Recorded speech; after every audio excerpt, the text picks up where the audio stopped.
why is being a closer a bad thing? Well, you see it a lot, especially in the, American sort of influencers, in sales influencers. They say that you must always be closing, ABC, always be closing. Now, here's the problem with being a closer. Of course, you need to get somebody to commit and become on board with your program if you're actually ever going to do any sales. So this is not to talk you out of actually doing the sale, but it's the word closer that is actually costing you money. How many times do you hear that you must be a closer in sales? You don't realize how much this is actually damaging your sales. And I'm going to tell you why within this video. I'm Dr. Haydon. I'm a sales psychologist. So if you think about it, think about emotional intelligence.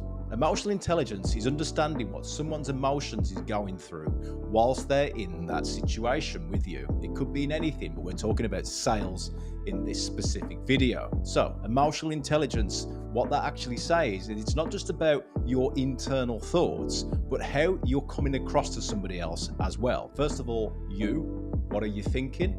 And also, what are you putting across? What are you conveying? What are you signaling across to somebody else? Now, the third part of emotional intelligence is what are they thinking? What is going on inside their mindset? Now, those thoughts only come from the emotions that they're feeling at that time, in that period, in that time. If they're feeling like there's something not right, then they are never going to actually commit to anything, whether that be the actual sale or any steps along your sales process. And the fourth element of emotional intelligence as well is what they're signaling, what they're giving off. And you as a salesperson, as a sales professional, need to be thinking, what sort of signals are they giving off here, and how do I start to react and respond to those signals that they're giving off? If you are just a closer and you just think, I'm going for the close here because I'm such a great closer, here's where you're damaging that relationship. If you're just thinking close, close, close, you're making it all about you. The signals that you'll be giving off, whether this is psychologically or through your communication, will be about how you need to get that sale, not about what is in it for them. And remember, why do people actually buy from people in the first place? It's to solve a problem or a fear that they may have. And that fear may be that they may not achieve their dreams one day if they carry on going the way they're going. That's what it tends to come back down to. And I speak about this in other videos, so make sure you subscribe to the channel and check out the other videos on the psychology of selling. So, why is closing such a bad thing? Well, there's an element of it that is actually a good thing. The first part of being a good thing is that we want to be able to encourage the salespersons. And what this means in agency is that somebody is going after it. They're energizing themselves to move forward, to want to actually be a great salesperson. So the word closer is a bit of in their psychology. It's giving them a label, an identity, that they have this agency to want to go out there and make the sale happen. The challenge is how you're coming across emotional intelligence, how you're coming across to the other person when you talk about yourself and not about them. So that's where it starts to become damaging for you, calling yourself a closer all the time and going and learning all this stuff about how you should be a great closer, because being a closer makes it about you wanting to close them. Now think about it. If you was going to go and make a big purchase right now, and I know I'm talking about the 95%, not the 5% that could be watching this and going, fuck Lewis, I just need to, I'm a salesperson, I understand great sales. I'm talking about SMEs out there that haven't really had sales training or anything like that. You've employed some salespeople and you've got somebody that's sitting at a desk in your business. It's not about you anymore. It's about your employees as well. And they're sitting there thinking, I've got to be a closer. I've got to be a closer. What is that doing for them when they do not close? Does that make them feel like a more confident salesperson, or does that damage them as well? Well, yeah, they need to learn how to become a more greater influencer or a better salesperson. So always be thinking about what do you need to be harnessing, not just for your psychology, but for your team and business psychology as well. Are you going to be pushing them to say you must close, or are you thinking more about how does this customer add more of a lifetime value to the business? Here's another challenge with being a closer. You're closing them one time. If that person feels like they've been closed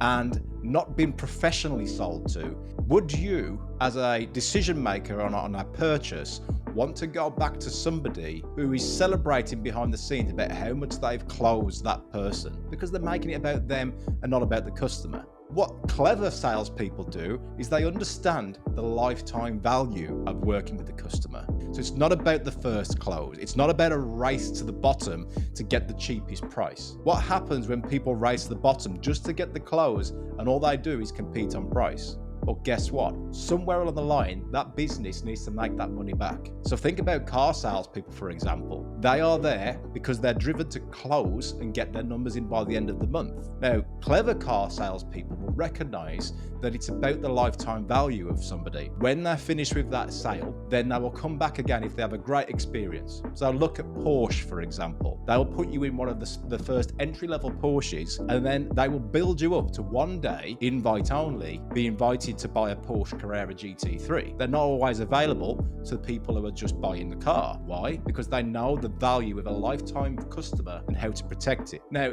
if they were just closers and it was like, hey, let's just sell them a Porsche and not have any contact with them again, they're closed. Guess what? Bob wants to buy another Porsche. Let's close him again. It doesn't work like that. It does not work like that. And that is the challenge of what you're seeing on YouTube from American salespeople. The sales professional understands that through a lifetime relationship, that business will actually make more money than just selling them one time. Ever heard of buyer's remorse? Well, that comes from being a closer. You want to be a professional that has a strategy of not just how you get a sale this month, but how do you get a sale in a year's time, in 2 years' time, 3 years' time, the compounding effect of actually looking after a customer. So, make the decision. Do you want to be a one-time closer, or would you rather be a professional that has a strategy of how you look at lifetime value rather than just one-time closing? What you need to do to become more smarter